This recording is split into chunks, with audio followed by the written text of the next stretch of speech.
So let me give you a little background on the project. Since 2010, the Sonoma Ecology Center has been exploring the use of biochar through a number of field trials and educational activities. And since 2013, we've been providing training on a less polluting technique for conducting agricultural burns that we call the conservation burn. The goal of this work was not to encourage more open burning, but to take an existing practice and make it less polluting. Unfortunately, this slide represents the norm during burn season in many rural communities, but there are better ways to conduct open burns. While this technique significantly reduces smoke pollution, it converts a significant amount of the carbon contained in the plant material into a beneficial form of carbon we call biochar. The use of the kilns we're discussing today is an improvement on the conservation burn technique. It reduces smoke even further and produces better biochar as well. So biochar, as most of you attending this webinar already know, is a form of recalcitrant carbon with a long list of benefits for when used as a soil amendment, particularly in poor quality and sandy soils. So biochar use in soil also allows for the long-term sequestration of the carbon because it degrades very slowly, and it has been named an important part of the Natural Climate Solution Strategy for carbon drawdown in the fight against climate change by the IPCC. There's also growing interest and financial support for biochar production and use by the U.S. Forest Service, the National Resource Conservation Service, the USDA's Agricultural Research Service, CAL FIRE, and industry leaders such as Microsoft that understand the need to support innovative climate solutions. So this project involves the use of what are termed flame cap kilns to process the surplus biomass generated through sustainable forestry activities, including shaded fuel breaks and selective thinning to make forests healthier. Each kiln can process up to 16 cubic yards of forest slash per day. So the biochar produced in the U-cell is currently being spread back into forest soils and will be monitored over the life of the grant. And so these inexpensive, portable, easy to assemble kilns offer an alternative. Reduce the smoke and save up to 50% of the carbon contained in the plant material. The reality is that burning low-value biomass in the forest will continue for the foreseeable future, as it is often uneconomical to transport it out of the forest for processing. So these kilns represent a better way to do this burning. We're strong advocates for the use of small-scale, efficient, low-emission pyrolysis facilities that can be set up in appropriate areas. These facilities improve the quality of the biochar produced, reduce further emissions associated with biochar production, and could create job and business opportunities for rural areas often lacking in both. You make char in a container, basically you do the same burn pile process, but in a container, you retain more of the char because you're excluding some of the oxygen. And the way this flame cap kiln works is that the air hole comes from the top and the heat radiates down. And once you've charred a certain amount of material, you add more. And as the material moves up in the kiln, the air is excluded because the air is not coming from the bottom or the sides. It only comes from the top. And it really works quite well. Here are a few pictures. This is where the terminology flame cap comes from. Because all the air is coming from the top, the flame tends to hug the biomass, which is great for heat transfer and for burning the smoke. So it sometimes looks like just a little cap like that. Other times you see these curly flames. So that's an indication of the counter-current flow, that the fuel gases are rising up and the oxidizer, the air, is coming down from the top. So you get these curly flames. Here's another picture from a group that I also did a lot of work with, the Umpqua Biochar Education Team. They had a lot to do with the way a lot of these kilns were developed. And so this is their original ring of fire kiln, just made out of roofing steel, bolted together. So the next step for me was to develop this new improved ring of fire kiln. It's a little bit bigger. It's a lot easier to move because it's in pieces that come apart, so the individual pieces don't weigh a lot. And the heat shield improves the efficiency quite a bit. So I can make about 1.5 cubic yards in 4 hours. So that's great. So we have the technology now, I think, down pretty well. And so the next stage is to figure out what is our impact of doing this. And that's going to relate pretty closely to how it's valued and how it's paid for. And so one of the amazing things about biochar is it's fairly easy to figure out what your climate impact is, because you just weigh the biochar, and we can test the biochar and get a good idea of how much recalcitrant carbon is, and that's just the carbon that's going to stay there for 1,000 years and not get returned to the atmosphere.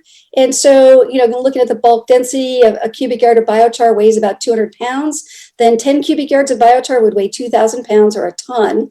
And a quick rule of thumb is 1 ton of biochar is equal to about 2.5 tons of sequestered CO2. So just looking at the volume of what you've made, you can make a really good quick estimate of how much carbon you've sequestered.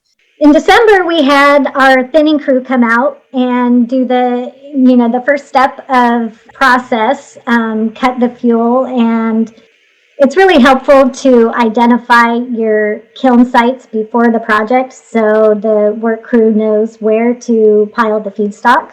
The next few slides I have will show you the process of a burn day.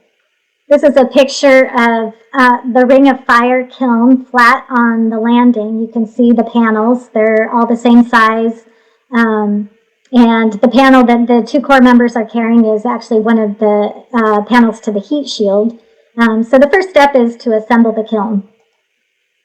And here we have a core member putting the wing nuts on the bolts to hold the heat shield on. And you can see down here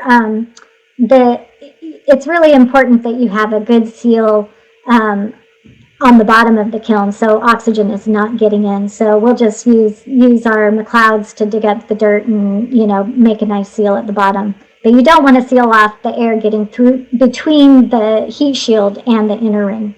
So once our kilns are loaded, then it's time to light the fire. Over the course of the time doing this, we got more experienced in building the fire well, and really most importantly is having the dry small material on the top of the kiln for lighting, and we got the light time down to 15 minutes.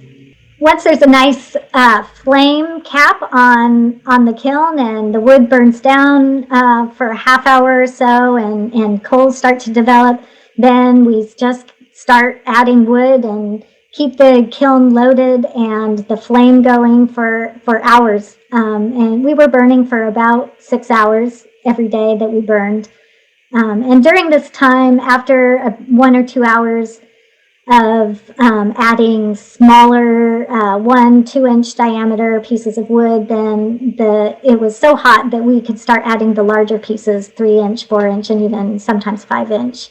This picture here is showing we had 3 Ring of Fire kilns lined along, set up along this forest road, and 1 Oregon kiln, and then we parked our 500-gallon water trailer in the middle so it could reach all of them with the water hose.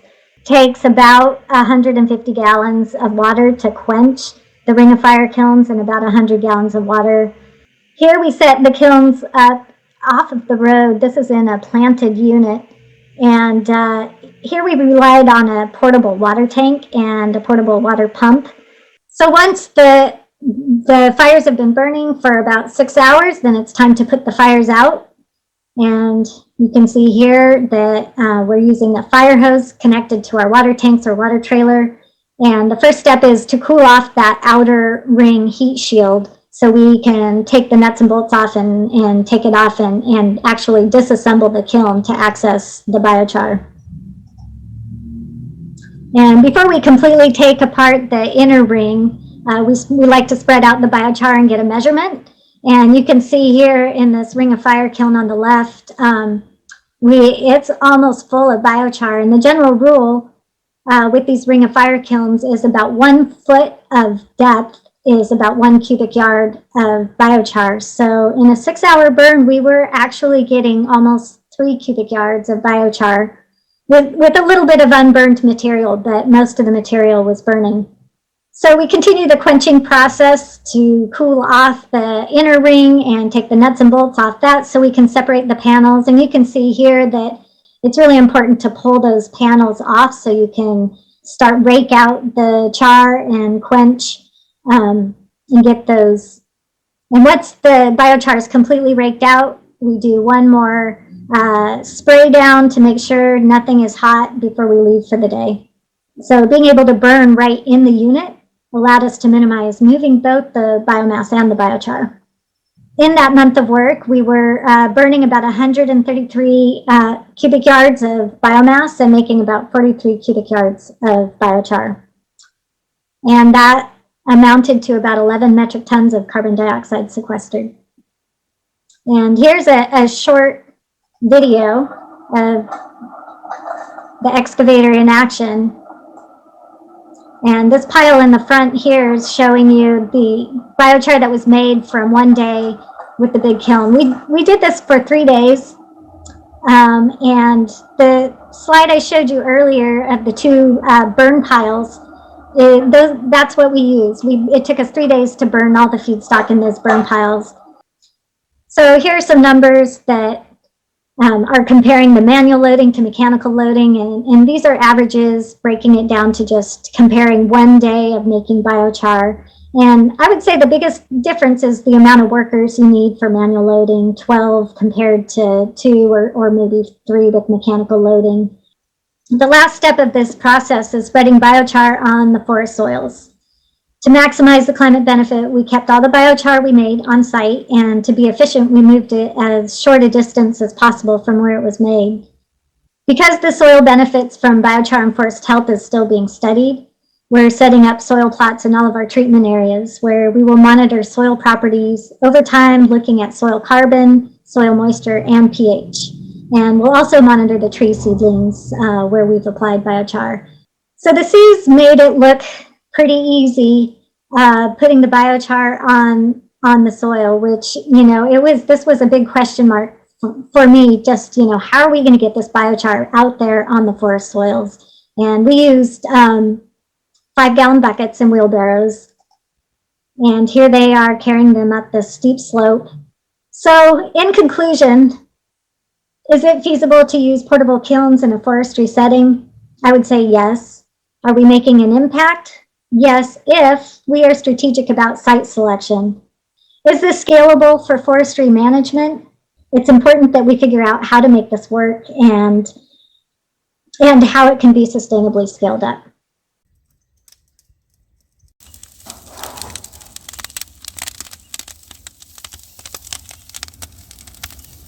think 3 weeks ago. Did the ends come back? Do what? Did the ends come back? Yeah. So what happens is whenever they're getting that ready, they'll put it through a bender, and it'll bend it into 90 degrees, and then they'll go fabricate the hole.